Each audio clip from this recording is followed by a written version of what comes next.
Beggar Cat Looks for Food. Written by Patricia Chen. Translated by Robert E. Johansson. Produced by Patricia Chen and Michelle Wong.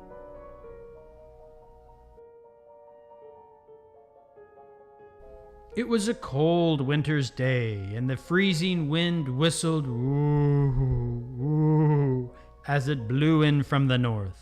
Suzhou Street was deserted and empty. The only thing in sight was Beggar Cat's lonely shadow swaying in the wind. Beggar Cat drew his nose close to the window of a brightly lit house and puffed a mouthful of air onto the glass. Whoa! This single breath made it possible for him to catch a clear glimpse into the house. Ah, how envious Beggar Cat felt when he peered into the window. The lights were bright and warm. Steaming hot smoke was rising into the air, and Beggar Cat could see that there was much delicious food in there to be had. Ah, this was the kitchen of a Buddhist temple. The only people Beggar Cat could see inside were two monks hustling about from here to there in the kitchen. His mouth started watering, and he took a deep swallow. Beggar Cat would do anything to get a bite to eat. A few moments later, the kitchen door opened and a bag of trash was thrown outside. Beggar Cat's greatest wish had come true. Sifting through the garbage, Beggar Cat found some leftover rice. For him, this was a real delicacy. The next day, Beggar Cat found some soybeans to eat in the trash bag. On the third day, chestnuts. On the fourth day, dried lungans.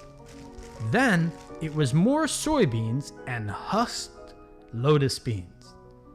Every day brought with it a new and different feast. Beggar Cat was happy, for all he had to do was sit by the door waiting for his next meal.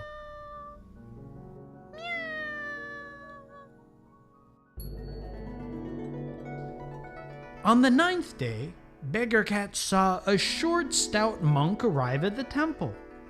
This man politely asked after the senior priest of the temple, saying, "My name is Atu. I am seeking a place to stay so I can lead a pious life. Please give me shelter."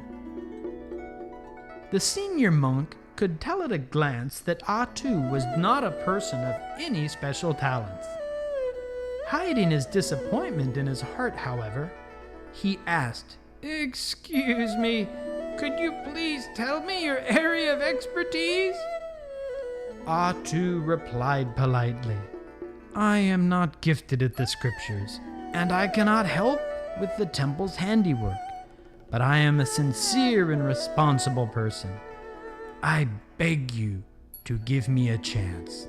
The senior monk looked over Atu for a moment, thinking that it might not be a bad idea to have another pair of hands to help out at the temple, after all. From that day on, there was another helper in the kitchen to help tend to the big pot that was used to cook the rice. It was not too long, though, until the number of monks busying about in the kitchen became less and less. In fact, it seemed like Atu was the only person left on the job. The other monks who had worked so hard in the kitchen before were either sitting around chatting or outside playing. Beggar Cat watched this new man pour water, light the stove, and wash the rice. He licked his lips and thought, one more person should mean more food for me to eat. But what Beggar Cat did not know was that from that time on, he would find less and less food to eat in the trash bags thrown from the temple. Beggar Cat blew another mouthful of air onto the window to get a better look at what was going on in the kitchen. Aha! So that was it. When Ah-Tu washed the dishes, he would first remove all of the leftover rice, wait for it to dry, and then carefully pack it into a large cloth sack as if it were a valuable treasure.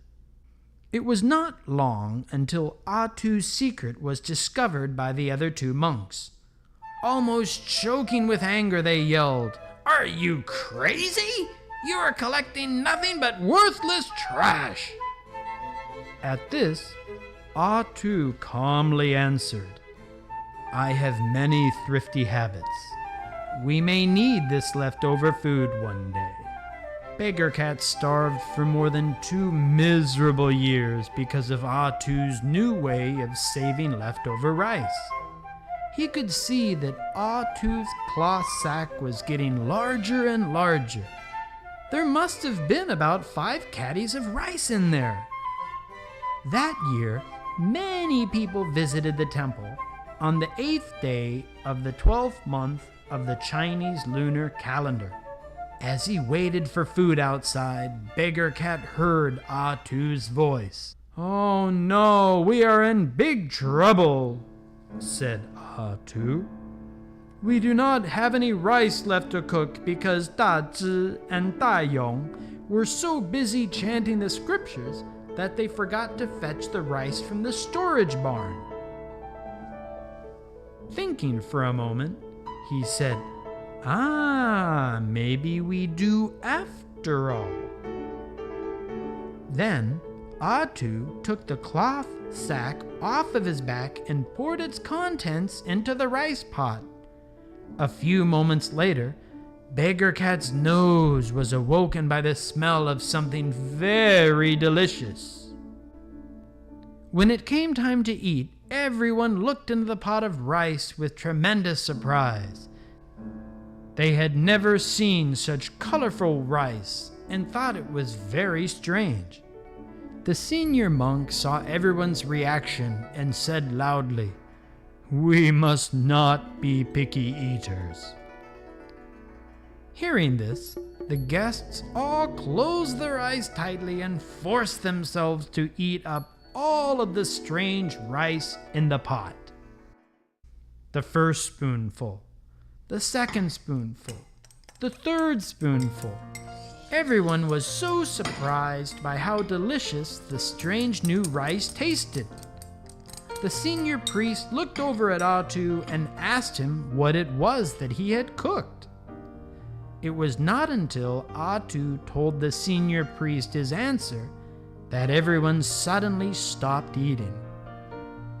Then, suddenly, the senior priest patted Ah-Tu on the back and said, "Very good. You understand the importance of treasuring food. This is a very good habit." On this day, Beggar Cat was only able to taste a tiny bit of this 8 treasure kanji, but it sure was delicious. From then on, although he received less and less food to eat at the temple, he could always count on having this tasty 8 treasure kanji treat on the 8th day of the 12th month of every lunar calendar year. Why? Because Ah-Tu's 8 treasure kanji has already become an important way for Chinese people to remind themselves of the importance of not wasting precious food. What a delicious treat Ah-Tu has invented for us. The end.